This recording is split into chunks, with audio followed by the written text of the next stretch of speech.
Hit it. Welcome to the Test Talks podcast, the place to go to geek out on software testing. And now your host, whose mission is to help you succeed with test automation, Joe Colantonio. Hey, it's Joe, and welcome to the Test Guild Automation Podcast, currently known as Test Talks. Are you trying to find a way to learn more about test automation? Maybe you've been putting off getting started, or you just can't find the time or the right resource to help boost your learning activities. Or maybe you want to refresh or enhance what you already know about automation. If so, this episode is for you. Listen up as we test talk with Angie Jones all about ways to learn more about automation testing. So listen up and discover a must-know resource for the automation testing community. Check it out. Test Talks is sponsored by the fantastic folks at Sauce Labs, the cloud-based automated testing platform that eliminates the need to maintain your own Selenium grid and test infrastructure. Try it for free today. Visit testtalks.com and click on the Sign Up Now link under the homepage sponsor section. Hey, Angie. Welcome back to Test Talks. Thank you, Joe. Great to have you back as always. You're a fan favorite. And today I'd like to talk about an awesome new initiative I think you started. I'm going to hold off what it is until the end, but it's a new resource I think people all should know about that into test automation. But I also want to pick your brain around automation in general because, having an expert like you, who knows where this is going to go. So before we get into it, Angie, last time we spoke was in March, and I think you were at Twitter back then. So has anything changed since last year? Yeah, so I am doing a new role now. So I've left Twitter. I've joined Applitools, and I've joined them as a developer advocate. So this is a relatively new role in tech where the person is basically a liaison between the community and the company. And so a lot of big companies are starting to get these.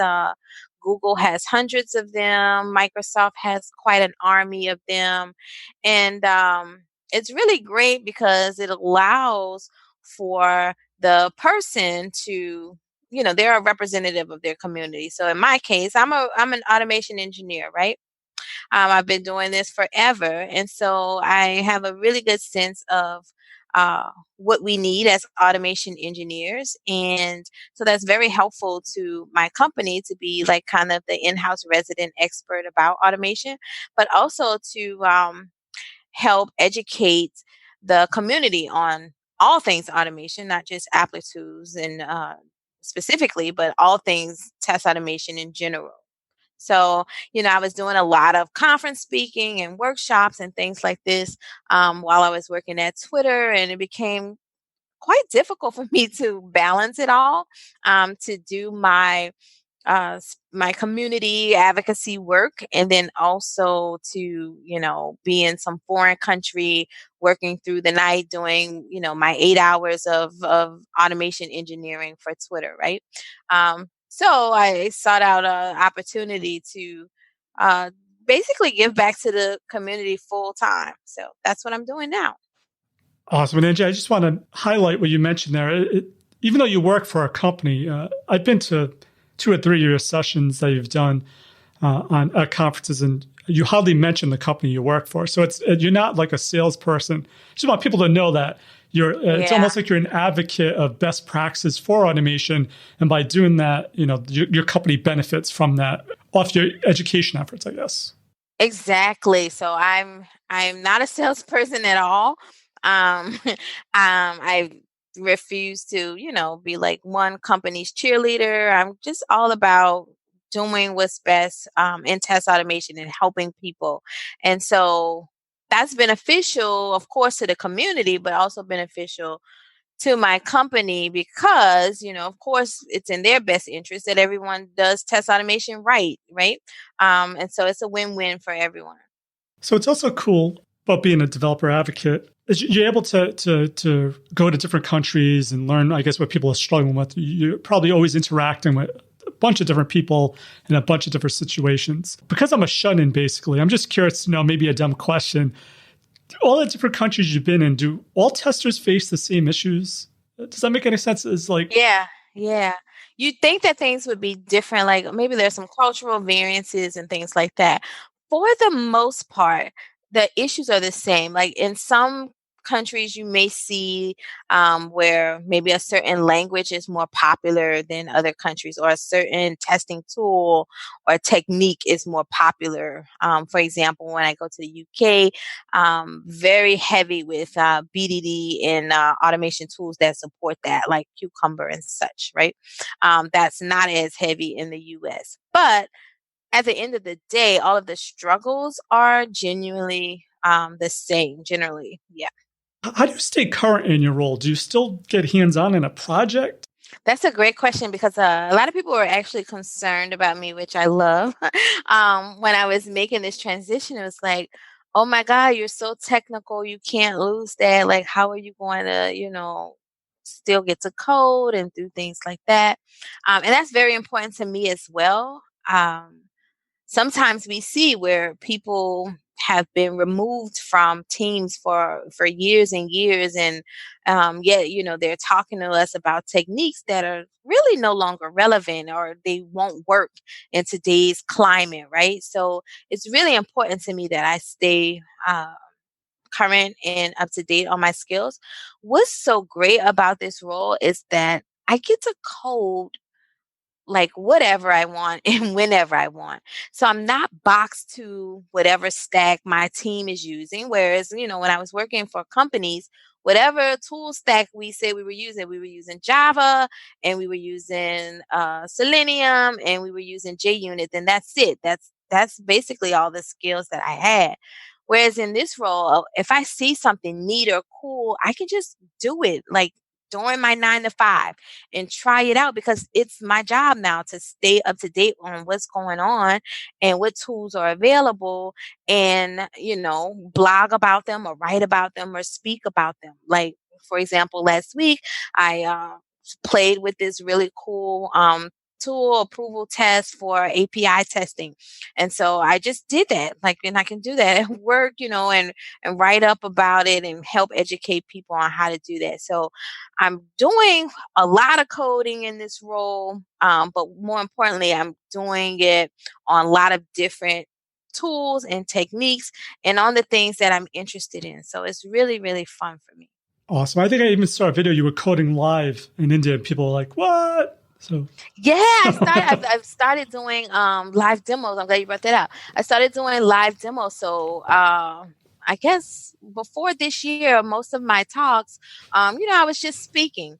And so I challenged myself this year, and that's also as part of this role, to make sure that I'm keeping up to date with my skills. Like, okay, and some of my talks, I'm going to do some live coding on stage. Let's make sure, that I still got it. Everybody else sees that I still got it. And if I don't have it, people will call me out, and I want that. Also, Angie, for me looking outside in, it seems like you have like a teacher's heart or spirit, because, you're a Java instructor at the college level, and you also do a lot of mentoring. If you go on Twitter, people always say you're their guru, you've mentored them, and you also speak at almost every conference I know about. So this is going to lead into the main point of it, but is teaching something you've always been interested in? I think so, Joe. I hadn't recognized that up until a couple of years ago, but I started out just kind of like doing online tutoring, and then I started teaching at one of the local colleges, teaching like programming courses there, and in my engineering role, I started just like blogging and teaching people how to do stuff. And so I think you're absolutely right that there's something there. I have this heart of a teacher. I really enjoy learning concepts and sharing them with other people. And I think I'm pretty good at making things really plain and simple. That's one of the things people love about taking like my workshops or courses. It's like you take something that's really complex and you make it to where everyone understands it. And I think it's a gift.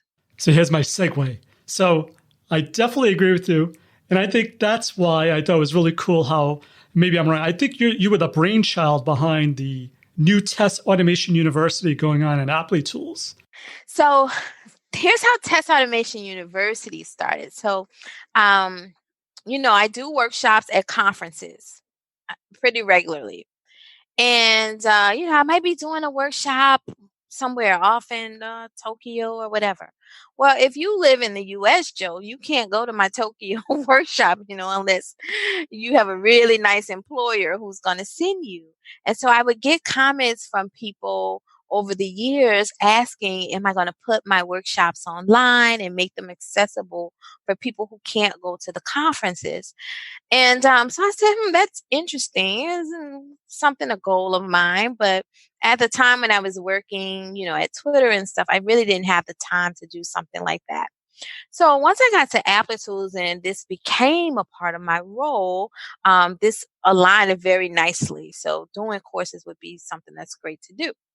So, I thought, I ran it by the team, like, I want to, maybe do a couple of courses on, some of the things I have workshops on, and, where can we host this, and, how can we make this a reality? And the team here is really great. So I work with a really great team of very smart and innovative people. And so they were like, oh, we can do a whole university. And, it doesn't just have to be you, it could be other people teaching, and we could have all the things, like all the courses. And Joe, I was like, oh my God, this is not what I had in mind at all. Like, I just wanted to do a couple, like a little web driver course, little, this and that, a couple of little courses. But they had a bigger vision in mind. And to be honest, it really scared me.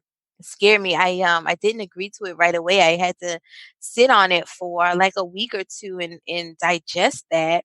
And figure out like how can this be possible, because like my schedule is very hectic, so running something like that would take quite a bit of work time and commitment. And so I had to get on board with if I would be able to do it or not. And the more I thought about it, the more I saw a need for it, the more I looked at my network of people who I've met over the years at these different conferences, all of these brilliant experts in different techniques or tools and test automation. I realized we have to do this. We have to make this one-stop shop where you can learn from all of these brilliant minds. And that's how Test Automation University was born. Very cool. So people here in Test Automation University for the first time at a high level. So what is it? Is it an online learning portal that people can go to? Do they pay? Is it free? So it is a online website, and there are courses. The vision is to have courses on all things test automation. And I have a very clear vision of, the courses that I'd like to produce, falling into 4 different lanes. So UI automation, mobile automation, API automation, as well as codeless.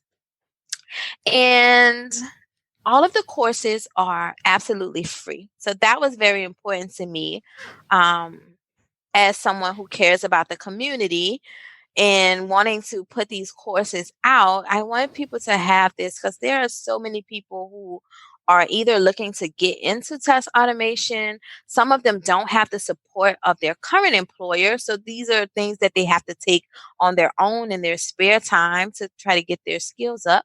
Or there are people who are currently being tasked with doing test automation and yet don't have the skills for that.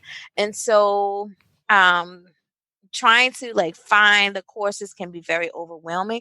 There's like this gift and a curse where there's a bunch of information online, but also kind of too much information online. So you don't know like which sources you can trust, which ones are credible, which ones are still up to date. It's a lot of factors. And if you don't know the space, it could be very daunting, right?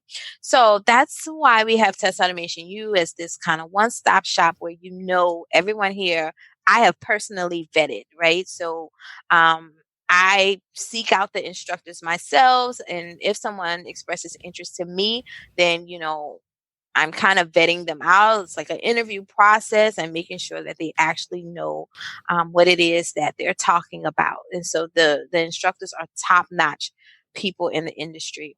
All of the courses are free. That was, like I said, that was very important to me. And that's where Tools comes in. So Tools sponsors this initiative. So we have developers to create the platform. So Tools sponsors that. We have editors, who need to build the transcripts and edit the courses. So Tools covers that and also covers payment to the instructor. So I wouldn't dare ask these instructors to do this just, for free or in their spare time. And so we make sure that they are compensated as well. So really thankful to Tools for sponsoring this initiative. And with them doing so, the community can have access to these courses for no charge. So Angie, you just mentioned 4 areas. How did you choose those 4 areas to focus in on? Yeah. So when I looked at what type of jobs and roles are out there, like what do you typically do when you do test automation? So you're either going to do like a UI type role, where you are automating against a interface. You're gonna either automate against some mobile applications, right?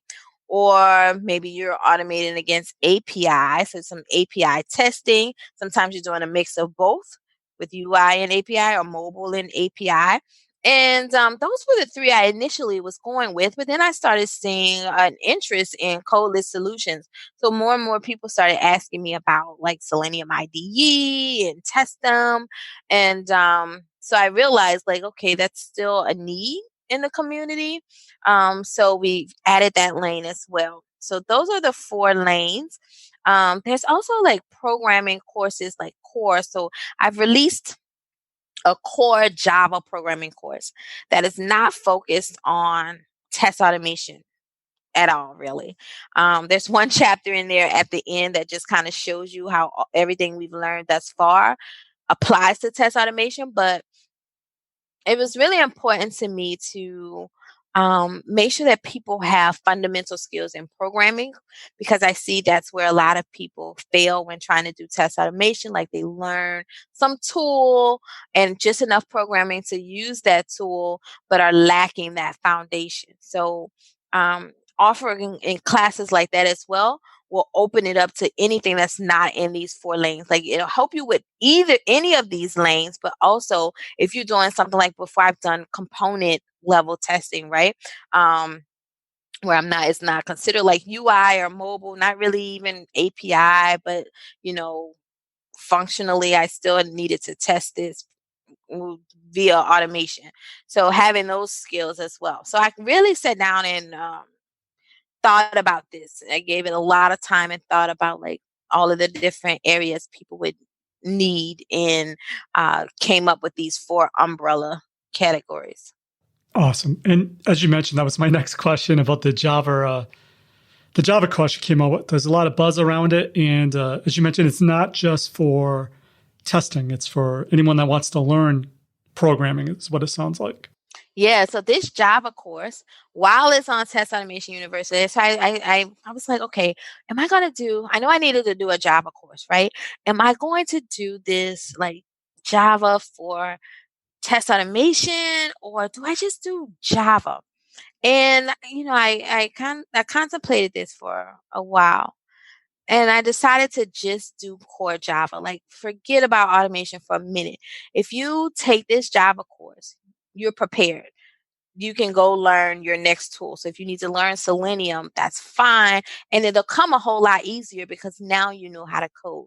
But this course, yes, there's a lot of buzz around it because this is what people need. We hear a lot of industry leaders who will say you need to learn how to code. You need to learn how to code. And the way people have been going about that so far has been, okay, I guess I'll pick up Selenium or, Cypress or whatever, some tool, and then try to learn the tool. But you're learning that tool and you're trying to learn coding at the same time. And that's a huge jump, right? If to go from not doing this at all to having to learn all that at the same time. So I decided to just do the core Java course.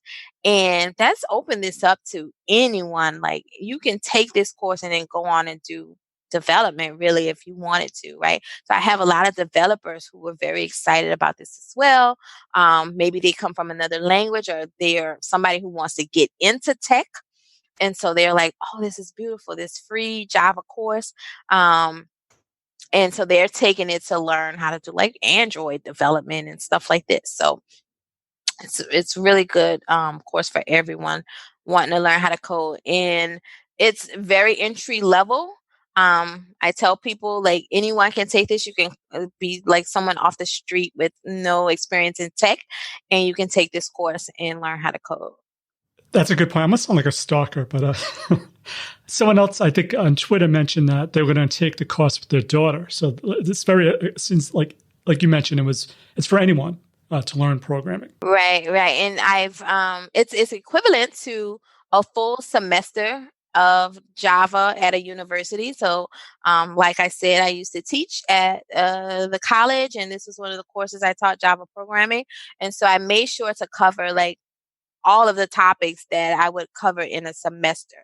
So, it's not like some short, brief intro. It's not a extremely long class. It's maybe like 5 hours, but that's because, I'm good at making things concise, but still giving you the information. So people have been raving about it because I include a lot of examples. I'm not just saying, oh, this is a variable and expecting you to remember this. Like, I give examples, real problems, and say, okay, let's solve these problems. And they're problems that people can relate to. And so then it starts clicking, like, oh, okay, I get it now. There's also optional exercises for people to do on their own. So people have been doing them to make sure they really lock in with their learning. It seems like there's some sort of gamification going on too to help them with their learning. Yeah, so on Test Automation University, all of the courses also include quizzes. And when you take the quizzes, there are, questions about the course, of course. Each chapter has a quiz, and then you earn credits when you take the quizzes. And with the credits, you also earn badges, and you earn certificates. And so it's really fun. Like, people are like trying to collect all of the different badges, because each course has a unique badge, and all of them are really cute. We have a designer who designs the badges, and so it's like, oh, that course's badge is so cool, I have to collect that one, right? And so people end up taking the course. So there's that gamification aspect. The certificates are really nice as well. They're shareable on like Twitter and LinkedIn. So we have a lot of people who are sharing their success with the broader world, which is great, because we really want this to be like community driven, right? While I'm directing it, it's very community driven. So people are sharing it with others, and it's really it's a fun way to learn.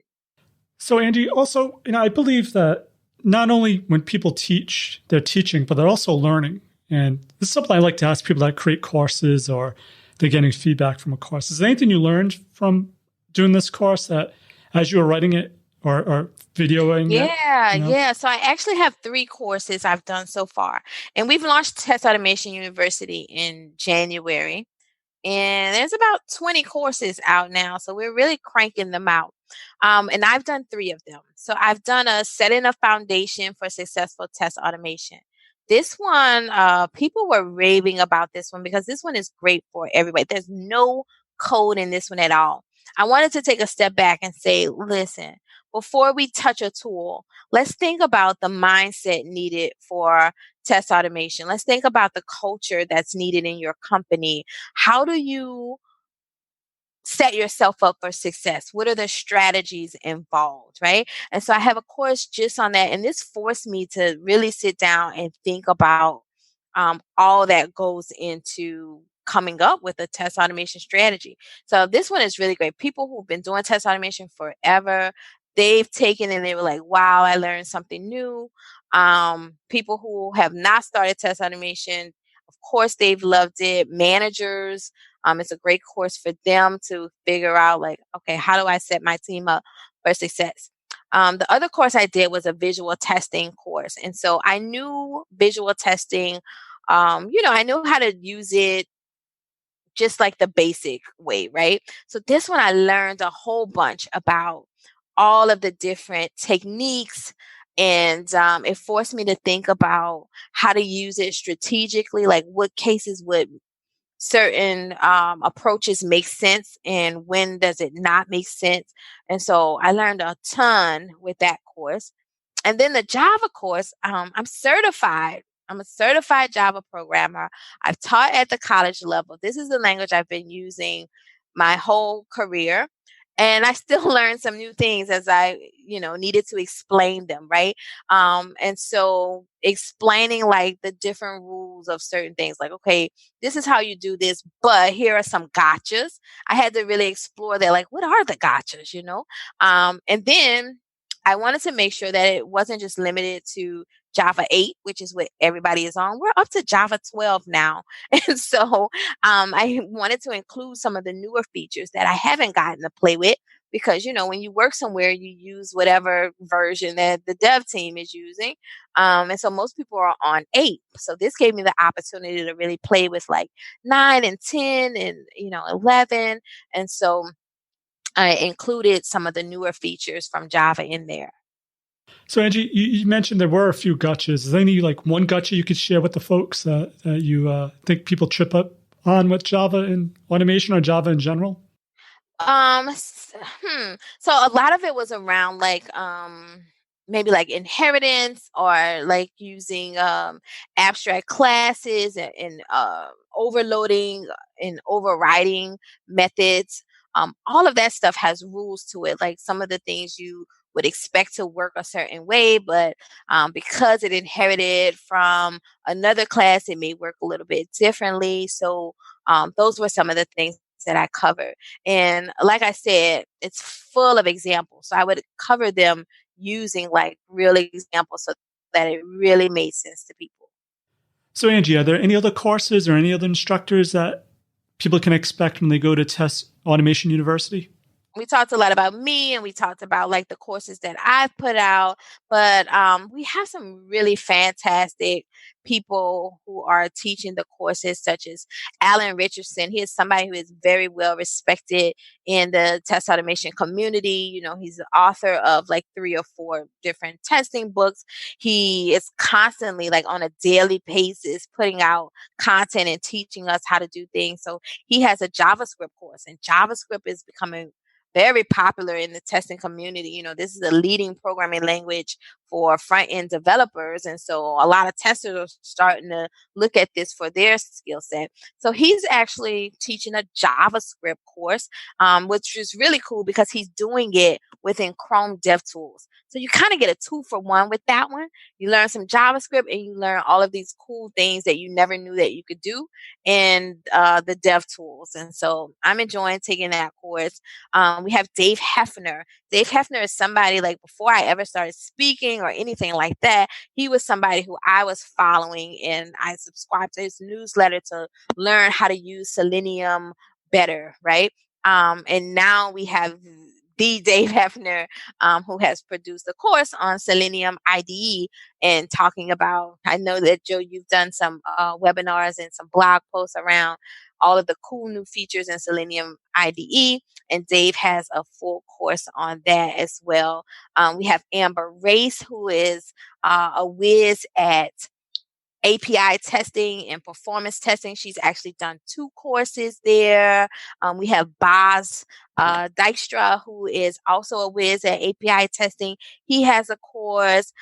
Jason Arburn, who is really into the AI space, he has a course on implementing AI-driven locators for your Appium test. We have Shashi Jagtap. Shashi is the iOS test automation expert. Like when I had to build iOS automation framework at Twitter, Shashi was my go-to guy because there wasn't a lot of documentation on how to use like XCUI tests. So anytime I would get stuck, I was in Shashi's inbox bugging him. And so it was great to be able to reach out to Shashi and say, I need you to do a CUI test course for us. Would you do that? And everybody I've asked, Joe, has been more than willing to do the course. They're like, yes, absolutely. Tell me what you need. And it's really, really beautiful to see all of these great minds come together for this community initiative. Yeah, I completely agree. The quality of the instructors, a lot of them have been Guild conference speakers, so it's people that I've worked with, and I know that they're really delivering the goods there. So awesome stuff. All right, Angie, before we go, what's the best way that folks can get started with Test Automation University, and what's the best way folks can find or contact you? Okay, so you come to testautomationu.com and you can enroll.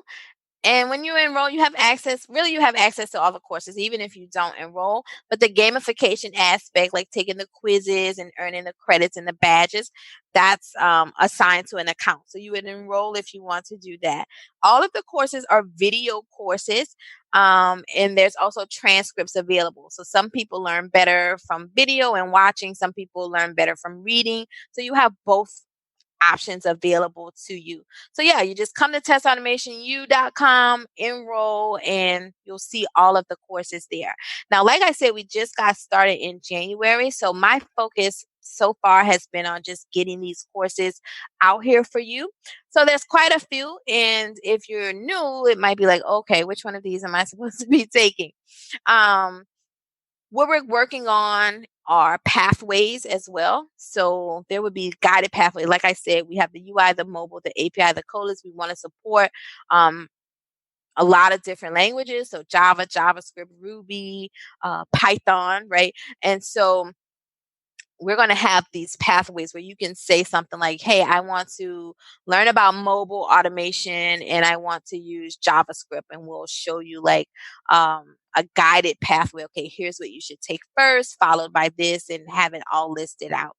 We also have a Slack channel. So if you want to communicate with the instructors or other people who are taking the courses, that link is on testautomationu.com in the header. And it's a wonderful community. People are learning together. It's really, really great. I'm so proud of this initiative. I live on Twitter, so definitely hit me up there. My DMs are open. My handle is TechGirl1908. I also have a blog about test automation strategies and techniques, angiejones.tech. So if you're not on Twitter and you want to reach out to me, you can do so there. And I'm also on LinkedIn, Angie Jones. Thanks again, Angie, for your automation awesomeness. For links to everything of value we covered in this episode, head on over to testtalks.com/259. And while you're there, make sure to click on that sign up for a free trial link under the exclusive sponsor section to learn all about Sauce Labs' awesome products and services. So that's it for this episode of Test Talks. I'm Joe, and my mission is to help you succeed with creating automation awesomeness. As always, test everything and keep the good. Cheers. Thanks for listening to the Test Talks podcast. Head on over to www.testtalks.com for full show notes, amazing blog articles, and other automation awesomeness.